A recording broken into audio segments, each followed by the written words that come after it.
Welcome to அம்மாச்சின் கைப்பக்குவம். இன்றைக்கி நான் ரேஷன் துவரம் பருப்பை வச்சு பருப்பு வடை செஞ்சிட்ருக்கேன். இதை எப்படி செய்யலான்னு பார்க்கலாம் வாங்க. வடை சுடுறதுக்கு இப்போ ரேஷன் துவரம் பருப்பை நல்லா கழுவிட்டு 2-3 வாட்டி கழுவிருக்கேன். கழுவிட்டு அரை மணி நேரம் நான் ஊற வச்சு எடுத்திருக்கேன். இப்போ இந்த ஊற வச்ச பருப்பை நம்ம மிக்சியில் போட்டு அரைச்சி எடுத்துகிட்டு வருவோம். பாருங்கள், இப்போ பருப்பை அரைச்சி எடுத்தாச்சு. ரொம்ப மையாலாம் அரைக்கக்கூடாது, ரொம்ப மையாக அரைச்சிடாதீங்க, குறன்னு தான் அரைக்கணும். பருப்பு இடையிட லைட்டாக முழுசாக கிடந்தாலும் பரவாயில்ல, ஆனால் தண்ணி ஊற்றிடாதீங்க. ஏன்னா துவரம் பருப்பு ரொம்ப மையானா குழக்குலன்னு ஒரு மாதிரி ஆயிரும். அதனால் 1/2 hour ஊற வச்சா போதும், குறன்னு அரைச்சிருந்தா போதும். இந்த மாதிரி அரைச்சா போதும். இப்போ மாவு அரைச்சி எடுத்தாச்சு. அதுக்கு முன்னால் நம்ம வடை மாவு பிசைகிறதுக்கு முன்னால் நம்ம ஸ்டவ் பற்ற வச்சு நான் எண்ணெய் காய வச்சுருக்கேன்.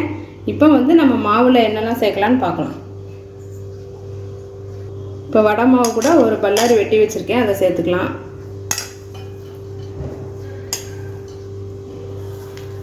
கருவேப்பிலை, கொத்தமல்லி, 4 பூண்டு பல்ல இப்படி நச்சு வச்சுருக்கேன், அதையும் சேர்த்துக்கிறேன். கொஞ்சமாக பெருஞ்சீரகம், மிளகாய், இப்போ வடைக்கு தேவையான அளவு உப்பு.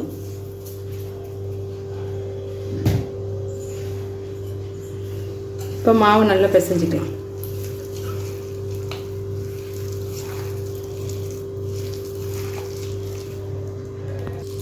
பாருங்கள், மாவு நல்லா பிசைஞ்சாச்சு. வடை போடுறதுக்கு முன்னாடி உப்புலாம் கரெக்டாக இருக்கான்னு மட்டும் செக் பண்ணிக்கோங்க. இப்போ எண்ணெயும் காஞ்சிருச்சு. இப்போ வடை போடலாம்.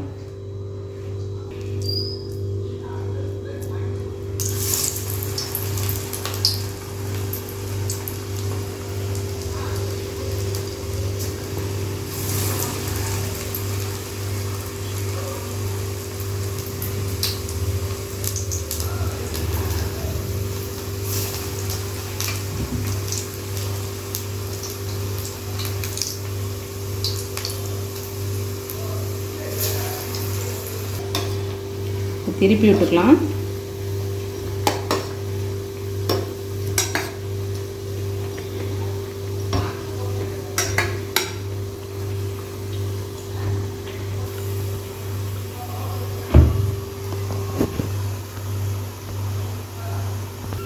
வடை ரெடி ஆயிடுச்சு, எடுத்துக்கலாம்.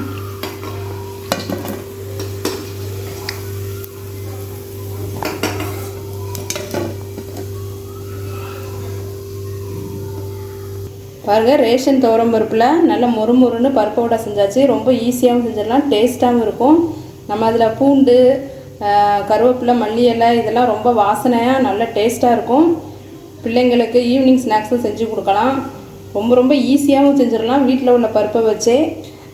இதை நீங்களும் உங்கள் வீட்டில் செஞ்சு பாருங்கள். இந்த வீடியோ உங்களுக்கு பிடிச்சிருந்ததுன்னா அம்மாச்சின் கைப்பக்குவம் சேனலை சப்ஸ்கிரைப் பண்ணுங்கள், கமெண்ட் பண்ணுங்கள், லைக் பண்ணுங்கள். நன்றி.